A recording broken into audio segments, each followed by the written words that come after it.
What many people don't realize is that occupational therapy started in mental health care. They started in psychiatric facilities, helping individuals to have functional activity to affect their state of being and their functioning in their environment. My favorite occupational therapy quote comes from Mary Riley, and it's man, through the use of his hands, as they are energized by mind and will, can influence the state of his own health. So, man, through the use of her hands, as they are energized by mind and will, can influence the state of her own health. So, the premise is that therapeutic activity, functional activity, purposeful activity can help people in recovery and to be more functional in society.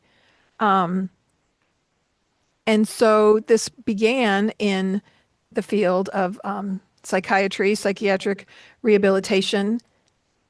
And in those days, they used things like floor looms and weaving and all the woodcraft and all these different types of things. And when I went to OT school, I went off in 1988 to Elizabethtown College in Elizabethtown, Pennsylvania, and it was a long-standing occupational therapy program. And it was founded on these basics. And our therapy department had floor looms. We had a wood shop with materials. We did all kinds of, we learned crochet and knitting and woodworking and all kinds of different activities like this. We did a course in clay and pottery making.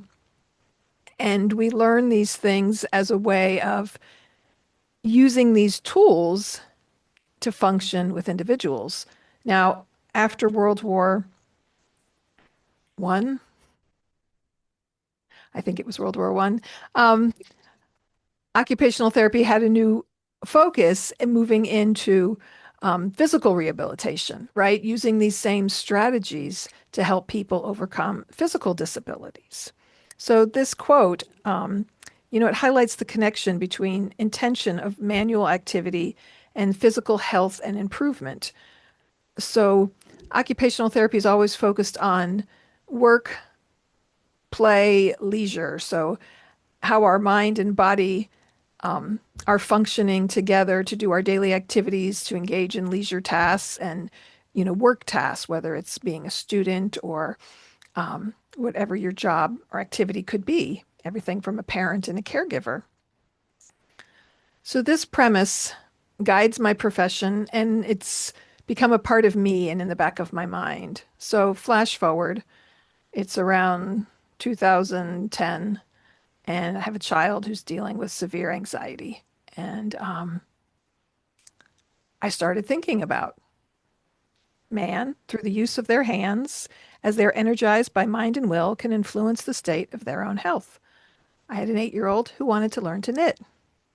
And I kept thinking this would be a great thing to engage her in a purposeful activity to help engage her mind. And I had a friend who came over and she taught my daughter and her friend to knit and to crochet. I also took that time to learn to crochet myself. When I was young, my grandmother taught me the basics of making a chain. And I remember making like a 3 or 4 foot long crochet chain. And I never really asked her how to do more than that. So 30 plus years later, I tell my friend, tell me how to do a little bit more. And so I learned how to make a square and how to do a couple different stitches. And our daughter's now 23 and she does all kinds of knitting and she takes it with her everywhere. It's one of those activities in knitting and crocheting, you could take it on the bus. I took it on the train when I used to went traveled by train, on a car trip while you're sitting watching TV. My daughter takes it to the movie theater. Having our hands, it's engaged in activity, helps our mind. And it's, there's fidget toys and things, but this is functionally making something, right? So we make something, whether it's something pretty or it's a functional thing. I moved on from squares to Big switch. knitting crocheting washcloths. And I followed a pattern. For me, watching visually to learn was helpful to me. Some people can read a pattern. There's lots of different ways to do it. But for me, I have a favorite crochet YouTuber and I watch her videos to learn new stitches. And initially, I just did some basic ones for years and years. And so the basic washcloth pattern with cotton yarn. And then I realized, it would be also be helpful to have larger that are more like a paper towel, right? You can use them to dry vegetables off, and you can make them in all kinds of pretty colors. Um, and my first blanket I undertook, we'll have to have a picture of this. I made a whole bunch of crocheted squares, and then I decided to put Oh them my, yeah. together to make a king size blanket. And I didn't follow patterns and plans, and so my squares were all slightly different and different yarns. And I think it was my son's girlfriend who said, "Are you going to make a specific, pattern or put something in it?" And so I decided to put the letter G because our last name is Grodoff, And not your G. name is Gina, so it could be Um, the one. and so that was this huge project that spent years doing. It was a big task because it was spread out on the bed to connect all the squares together. And so then I learned how to do a blanket where you can just sit in your lap and crochet and crochet and crochet. And I've learned several different um, styles and patterns, and they're fun to make. They're great to give as gifts to keep us warm when it's cold. And I remember I learned to do the shell stitch. My grandmother, who crocheted her whole life till I think her arthritis in her hands stopped her, everyone had a blanket made by her. I have a shell stitch blanket, pink and white, that she made for me when I was young. She crocheted baby outfits.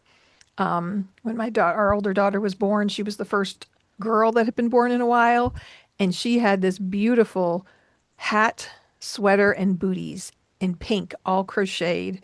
And she did all kinds of intricate crochet work as well as, blankets and other things. And it's so special to have those items. I have a bigger kind of toddler size coat I passed on to one of my cousins when they had a child. And so it's been a fun hobby for me, and it's I've seen the benefits of it, like I learned about as an occupational therapist. Well, hello, this is Don, And this is Gina with Focused Healthy Family. and this is podcast number 210.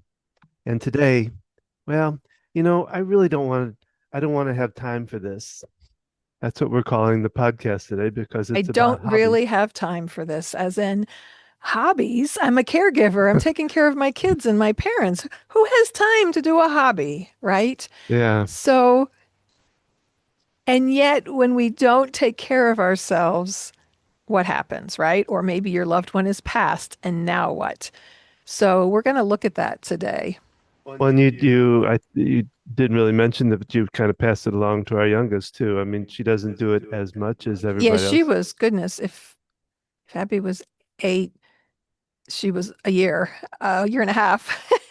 And she used to take the knitting needles and a ball of yarn and just kind of do this. But then she learned pretty She's young to crochet, and she did it for a while and she did knitting for a while. So she's done it on and off. But when yeah, it's you have a daughter-in-law that can do oh some goodness. wonderful things with this Christmas was Our son's partner unbelievable. is she's made sweaters, gorgeous, gorgeous items. Yes, it's and she's like, I don't have much money, but she makes these gorgeous gifts that are Oh just yeah, that sweater she made so for me, and appreciated. And yes, you'll have to wear your sweater next yeah, podcast on. yeah. You would never know they were handmade.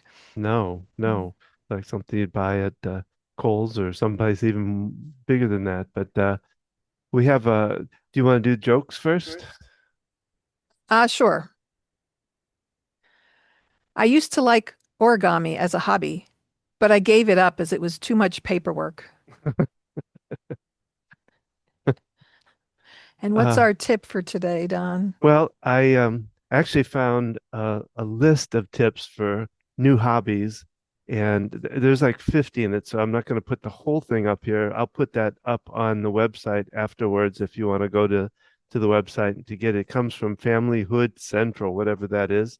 I just kind of found it. But here are some of the tips that the first one they start out with, I thought was a good one. It's start smart. You know, so when you begin, don't try to get all the skills in one So shot. this is learning a new hobby. Yeah, learning, yeah, new hobby, and it's building your skills to where you need to be. They talk about asking questions, and the next one down, or one of the ones down, is a 10, or break it into where am I at here? Listen to podcasts, ask questions, and listen to podcasts. Kind of go together because I think like you're watching some videos on how to do your crocheting. It's same for any hobby. It's a way of learning. Somebody else has done it. They give you the ideas to help you to go through it. Well, one of them is break it down, make it in smaller parts. Don't try to do one when you're learning the skill anyway. You want to take it step by step to really get it. Uh, Attend events. I talk about my brother-in-law does flying. The little planes. Well, I shouldn't say little. They're pretty good sized little planes that he flies Remote around. control But planes. he goes to different events and things like that for it. And it talks about balancing your fun with learning. That it's not just something you get into and it's just something you learn. You want to have some fun at it too. So, like I said, there's 50 of these in here, so I'm not going to read all of them, but I will put it up there for you to find out some more if you're wanting to, like myself, wanting to build a new hobby. There's some good tips for you there. So talking about hobbies and building new hobbies. And I found on agingcare.com a question that someone posed. What activities as a caregiver can you do at home to relax, be centered, maintain friendships? The question is, I'm needing to fit more activities for my own self-care, self-development, as I'm looking for some ideas that I can do at home. I'd like to do what I can from home to maintain a sense of self in all of this, maintain friendships, maintain family connections, stay fit and positive while I'm caring for my parent. My parent goes to a day program, 4 hours or so a day. So what can I do while they're there? Asking others what they do. And so it's interesting kind of reading through some of these responses because this is real, right? Mhm. People talk about, looking for online classes through colleges if there's something you want to pursue. One person on here talked about how they went and got their associate's degree at the age of 70 something, spent years doing it, but it was a goal they had. They didn't have any job that they were going to, but they just that accomplishment that they wanted to complete that. And so think of anything you're interested in learning. You can look online and find online classes as well as in person. But for many of us, the time to do that can be challenging. Um, let's see, having other things you used to enjoy. Wait, there was playing the piano, doing some kind of craft work. How can you incorporate some of that today? Can you take an aspect of it that you'd be able to do on the go, right? While you're sitting and waiting, if your loved one goes in the hospital a lot, some crafts and hobbies you can take with you and do in those small bits of time that you had. Um, Someone mentions going on next door to connect with new neighbors. How do I have any time for that? I'm so busy caring for someone. And yet, this is the frantic person that's overwhelmed, right? And if you can't make a little bit of time for yourself, even 15 minutes a day or 30 minutes once a week, then you're really heading quickly towards burnout if you're not already there and you're not taking care of yourself and you're going to pay for it over time with exhaustion and burnout, and it really can have a toll on your physical health. Um, as someone actually replied that they do crochet. They make lots of washcloths. They're small, they're quick, they're easy, and they make them in different colors. They give them to their friends and family until they have too many. I shared this with my daughter, and she said, "Are you sure you didn't write that, Mom?" Yeah. Um, Gardening, you can do an inside or container garden. Um, Getting out of the house. Someone talks about the importance of getting out of the house. Someone's explored genealogy. Again, these things we can do online.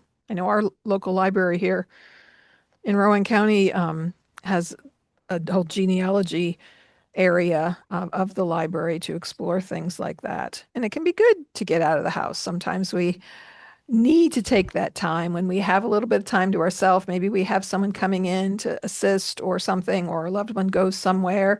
Maybe you need to run errands, but can you also take a little time to do something? Or, ask someone else to run an errand or find a way to take a little bit of time for yourself, whether it's just walking around a bookstore for 15 minutes, in between errands, going into some hobby shop or somewhere, you've always been curious, just walk around, just opening your eyes to new ideas and possibilities and getting yourself out of that rut of getting this done and that done and this done and caring for this person and that ongoing need to take care of others. It's draining. Um, Someone talks about they have a treadmill that they use. Um, Someone talks about thinking about what you used to enjoy doing. And oftentimes that's something, if you learned to crochet or knit years ago, you could probably pick it up pretty quickly again. And maybe you're interested in something new that you'd like to learn. If you're really in the throes of caregiving and the stress of it, learning something new might not be for you at that moment. But what about when your loved one passes? What about when, the level of care changes, when they have to go somewhere and you're no longer there, taking care of them 24/7, think about what you might want to do. At least make a list or look up some information about, I'm going to, take the time to do this or that. Um, Start investing in it now by doing some research. People talk about getting massages, foot rubs. Um, I recently got an app on my phone that does a workout, and it's a Tai Chi workout. And I turn it on, and the first few are like 3 or 4 minutes, and it's like you take your loved one to the bathroom, and you're sitting there waiting. You could you could do something like that. You can also there's games that you can do on your phone, from crossword puzzles to all kinds of fun little games. And when you're busy doing this and that and the other, taking a few minutes for that, it can be enjoyable to find just a little bit of fun in your day. Um, Outdoor activities. This person says, I save my favorite TV shows so that when her parents are asleep, she has the guilty pleasure of watching that for a little bit. Someone makes Christmas presents with knitting and crocheting. Um, so thinking about that having something that you enjoy doing for pleasure is important at all stages of our life. Um, Children learn through play, especially in their early years. And it's so important throughout our years and after retirement. I've worked with so many people who've recently retired and all of a sudden they get sick or they don't have things to do. They're less active, which can lead to illness and falls and injury. And, I've talked about this because being an occupational therapist and learning these things. I've always valued the balance of work and life and having enjoyment. And I know I've talked with you, Don, many times about, what are your hobbies? And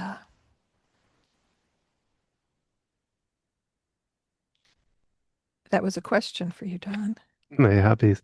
Um, I was just thinking of one that I kind of started back a little bit, but it's like riding my bike. And it's not a hobby I can take anywhere, but it is something that I really enjoy. I just gotta well, right now I can't go out in the slush we have going on right now, but I want to get back into it this spring and to getting more bike riding out. Doesn't have I don't know if I'll do it. My brother does he goes 30, 40 miles on a bike, and I don't think I'm going to do that, but I will get out and start riding because I've enjoyed it all my life. When I was a kid, that was a big thing for me to be able, when I got my bike, it was like a new freedom for me to get out and explore myself. And we used to live near the river, so I'd ride down to the river, and that was a wasn't too far to ride, but it was an enjoyable ride, and I'd like to get back to doing that. We had a lot of fun when our youngest learned to ride a bike. We would go biking together, and there's some great greenways in the greater Charlotte area for biking. And yeah, We've it's a fun activity. we've got them to they're hanging up right now, but we can get them down. We have them in the garage. Reading can be a good hobby. I know everybody gets you books for Christmas, Don. You enjoy Oh reading. yeah, it has to be now. I do a lot of reading at night. I've got to do more, like spend a little time in the day to do like um, oh, learning stuff and mind boggling stuff, for increasing my mind Kind thought of process and stuff like self-help and self-help, self-care yeah. kind of books, And but then at night it's got to be more of mysteries and things like that I autobiographies can and lose myself in, to help me go get to sleep and stuff. So, yeah, disappearing into a good story can be a wonderful escape from the struggles.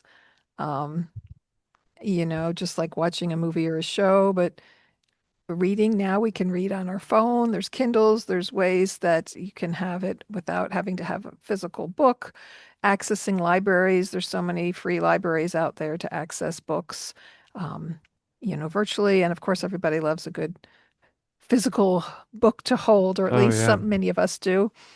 And books are portable, right? yeah. We can read a few pages while we're waiting for somebody. So what if it takes us a long time to read the story? That's something that we can do in small increments of time and kind of disappear for a while. Um, Well, I talking about like you mentioned, our youngest took on um, knitting, but she also we went through a lot of stages of trying different things. She tried whittling, which was kind of fun. I was hoping with that. She wanted to play the organ, so we got the organ in there. I think these things kind of build on themselves. They may not happen right at the moment, but they can kind of build on themselves. And it's kind of fun to watch them decide what's going to be the best thing for them to take on and live with. So, and this is something to think about too with your loved one. Do they enjoy piano and maybe you don't have room for a piano? You can get a keyboard, a reasonably priced one. We have one that's actually got pedals to go with it. That's how our son took piano lessons on. And it's an electronic keyboard, but you can get small portable ones and different things. If someone enjoys music, or having other some kind of music game that they can play, there's so much you can do on different electronic devices or just, a simpler version of something. Um, some there's people like modeling, like as a kid, I put together some cars where and I still think that goes on, but even that are Legos, building some different. Um, even one of our friends used to put together big Lego. Um, I want to say like Star Wars Yeah, stuff, Star Wars kits. So you buy Lego kits and different and you put them things. together. And there's also Connects. So things you might have enjoyed as a kid. Maybe your kids have moved out and these things are in your house. You can still have fun. Our son was really into the Connects and Mm. he got, it was a Ferris wheel and it literally spun around and had little buckets for the cars and people to go in them. And we can enjoy these things at any age. Um, Yeah. Talking about making models, clay. There's a lot of different types of clay. When the kids were little, they came out with this quick hardening, like not really a Play-Doh, but it dried over time. You mold and make something with it, and then you just let it dry, and it hardens, and not hard like a ceramic or pottery, but firm enough for a fun little thing. So these things we can do at any age. Go into any hobby store or section of a department store. And adult coloring books have become a huge thing. That's something you can take with you. You can do coloring apps on an iPad or other device that you can do on the go. Well, you think about, like you said, I think that I see a lot with retired people that they want to do something, they I, it's hard for me to think about quitting a job because I like what I do and all that.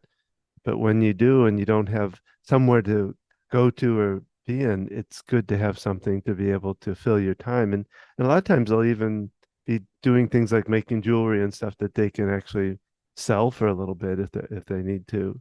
So I think that's important as we retire to think about that of what we're going to do when we get out of the retirement or when we get into retirement. Yeah, my mom, since my father passed, started volunteering at a local elementary school, tutoring real young kids. She used to be a teacher, and she's really enjoying it. And it's been a long time since she's done any teaching. So there's so many different volunteer opportunities that we can get involved in, whether it's the library or a youth program or even a senior center. Lots of seniors volunteer at senior centers. Um, but yeah, that sense of purposeful activity, we have quite a few people where I work at the independent living community. And for a while, we had a speech language pathologist, and it was wonderful because we both address things like cognition and our social functioning. And there were several people there that just needed a purpose. They needed something to do. And you're retired, you're maybe widowed, you live in this building. There's activities that go on, but maybe it's not things you enjoy, having some sense of purpose. So finding a way to connect with some people are we found they're helping another resident who needed more assistance and because they wanted that sense of helping someone else. And so connecting with the activities department, life enrichment, if your loved one lives at a facility or if you yourself do, even an independent living community, finding out what could you do to help? Could you help handing out information or looking things up online or so many different ways. If there's events or activities, I went looking for a resident the other week, and they had hosted a activity down in the main area, and I saw her helping to clean up and put the things away, and I'm like, how perfect, this person has very limited ability with her memory, and yet she can still engage even with her walker. Her balance is good enough. She was carrying some items into the from the where they had things out in the lobby and to help put things away and just that sense of I could tell the confidence she had in doing these things because I offered to carry something and she's like, oh, I'll make another trip, I'll come back and get it, and allowing those people to help and do those things. Maybe your loved one lives with you and they want to make the beds. Let them. Don't tell them no, you don't have to do that. If you're concerned about their safety, um, get an occupational therapist involved, get orders from a doctor for home health occupational therapy services, and have them assess their safety doing these activities. This is a big part of what I do working with senior populations is, things that they want to be able to do or feel, they need to do. How can we do them safely? How can we modify the activity so that they can do it with, out injuring themselves or leading to a fall? So, as your loved one goes through care in different levels, and even yourself and the care that you need, there's different resources out there that can really be a big help. I know, Don, you were recovering last year from your stroke and your heart attack. And I can only imagine how frustrating that was because you're so used to just in your free time, you've always had a office in the house and you just go and you do work, and you weren't at a place where you could just jump in and do that. And I couldn't get the words out. I mean, I still have some trouble with getting the words out, but even then, so even if I tried to do something, I tried to come in here to into this what we call the studio in our house and try to get something done, and it was a little difficult. I remember that it was only about 2 weeks home from the hospital, and I had an interview with somebody, and I didn't have the time to cancel it. So I had to, the night before, I pulled out every bit of information I had and read over it and read over it and read over it so that I'd have some kind of way of being able to answer her on certain questions. And she said I did well at it. But yeah, that it is frustrating because you I, I didn't have hobbies, but my work was a big thing for me. I enjoy it a lot, and I'm trying not to, did being, you try reading, I couldn't. I had trouble concentrating on reading. it? Okay. I couldn't. There's just I didn't have the patience for it. I didn't have the thought for it. It wasn't there. I'm into it now, and I'm reading a lot better now. But yeah, it was that was difficult. Even I'm watching TV was okay, but there was again, you get all this words mixed up in your mind, and it's hard to get them to straighten out and the sound right to you. You know, a lot of times what I was putting out wasn't always what I meant to be putting So the out. stroke Don had affected his language skills, his ability to express what his thoughts were in words. So he knew what he wanted to say, but getting Um, the words out was challenging. And I still remember, Don, the first text I got from you in the hospital. Because even doing communication via text was challenging, mhm, and it was like so powerful to see. You said hello or something or good morning to me, and I'm like, wow, that's huge progress. That you were yeah, doing that because yeah, I did notice you watched a lot of TV initially, and probably because everything else was overwhelming mhm. and you would get like really engrossed in a show, and maybe it took a lot of mental effort to pay attention to do it. Like you said, the areas of your brain that were affected your patience and some processing of information, which made things like reading harder. But yeah, it was interesting just to see that shift. And some people might have had a mild or stroke like you had and recovered, but didn't go back to reading or didn't, you work as a speaker. And so you focused on building those skills again. And so I could see where people just become complacent Yeah. and stop. And when you stop exercising that brain and be like, oh, I used to enjoy that, but I don't now. Well, if you don't work at it, it's not going to come back. It's going to continue to be difficult. I want to say after your first heart attack, you talked about it was harder to read. You struggled a little bit. Oh yeah, that took me a long. That took me probably a year to really gain any of that back because it just it was like it wasn't even about reading. It was just looking at it made it difficult to even be able to look at. It was really kind of weird. Like I said, it wasn't all just about reading certain words and getting them mixed up. It was just looking at it. It would wear me out. Yeah. Yeah, taking in the information, it can be exhausting. Think about young kids who have learning challenges or not. It takes a lot of brain power. Yeah. You have to identify the shapes on the page, figure out what their meaning is, understand the word, and then putting that together in sentences and complex ideas and thoughts. It does take a lot of mental brain functioning and Well, actually, right before we started this, I was looking for one other thing, but I pulled out of my thing, and they were some activities that the speech therapist gave me that I'm going to work on again. I worked on them with them, but it's just adding, you know, as an example, as you're getting ready to do a project, is define all parts of the project, and so that's kind of thing I want to kind of work on because that's just building my kind of my vocabulary, my thought process. So And when you did come home from the hospital, I remember we played some word games. We played, did we play bananagrams? We did some games with words and making words. Bananagrams is kind of like a Scrabble. You get letters and you form words in your own yeah. little board, separately from someone else trying to get rid of all your tiles. And I remember you came up with some things that were not words. Um, and yet, it's something you enjoyed. You've always enjoyed Scrabble. And so we had fun with it. We played some card games that were challenging to you Mhm. and following the rules again. And, the fact that you had those activities you enjoyed before. And this is tricky, when we're dealing with a loved one who maybe never had a hobby or their hobbies were such.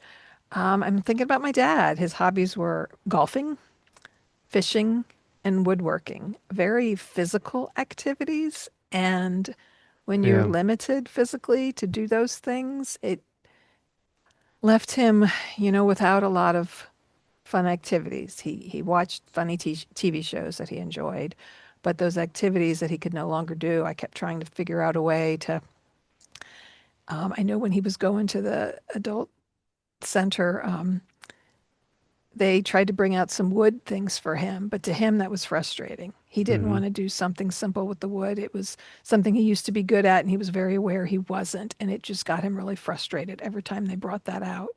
So that's something to think about for yourself and those you're caring for, wanting to help engage them in something they enjoy is maybe if it was something they're really good at, they might just get super frustrated that they're not anymore. Yeah. My favorite thing is having them teach someone else and someone else who doesn't necessarily need to learn a whole lot.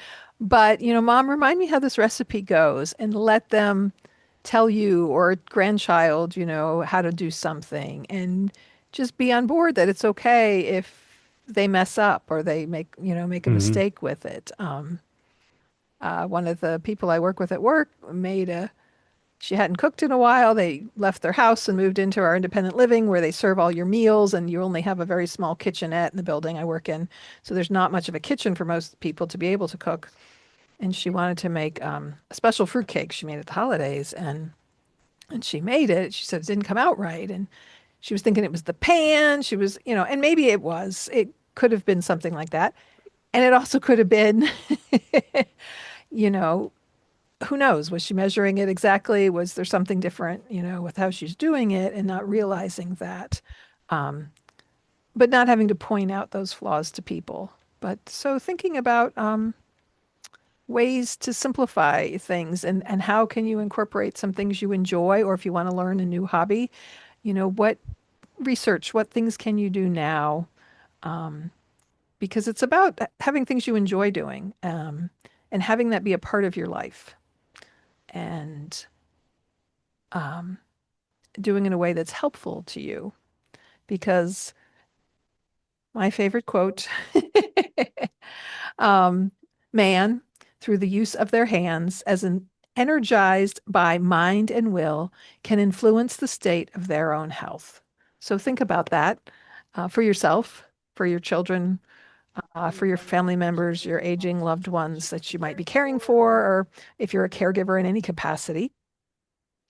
And thank you for joining us here at Focused Healthy Family. We really hope you've enjoyed this conversation and it gives you something meaningful to think about and reflect on. Don and I would love to hear from you. So please take a moment to leave a comment, a share, a like, subscribe to our podcast, check out our website with additional information. Share this podcast with someone else that you think might enjoy it. Be sure to check back on all the different topics that we've covered over the past, are we at 3 or 4 years, Don? Probably 4 years now. Um, Yeah. we've covered so many different topics. We've had so many different guests on, everything from dealing with caregiving of children, self-care, and caring for aging loved ones. If you're struggling to stay calm in your day, if you're having panic, if you're feeling overwhelmed, if you listen to this podcast and went, "Who has time for that?" Take a few minutes and look at Don's EFT series. People describe EFT as weird, but then after they work with him a few sessions, we might say, well, wait, this is weird, but it works. What can EFT do to help you? So look into the information on our website for Don and EFT and tapping. If you're seeking challenges, looking for information and ideas for caring for an aging loved one, be sure to visit our senior care page for support, resources, and guidance. And you can also find other helpful wellness tips and tools at focusedhealthyfamily.com. Connect with us on social media. You can find us on Facebook at Focused Healthy Family, Instagram, Focused Healthy Family 1, and YouTube at Focused Healthy Family. If you are watching us on this podcast on YouTube, you can also listen anywhere you listen to a podcast and vice versa. And so be sure to check that out. Please share it with others and let us know what's been helpful and what you'd like to hear more of. Join us each Thursday for a new episode of Focused Healthy Family Podcast at focusedhealthyfamilypodcast.com. And again, listen anywhere you listen to your podcasts. And remember, how you speak to your children and your loved ones today shapes their future and yours.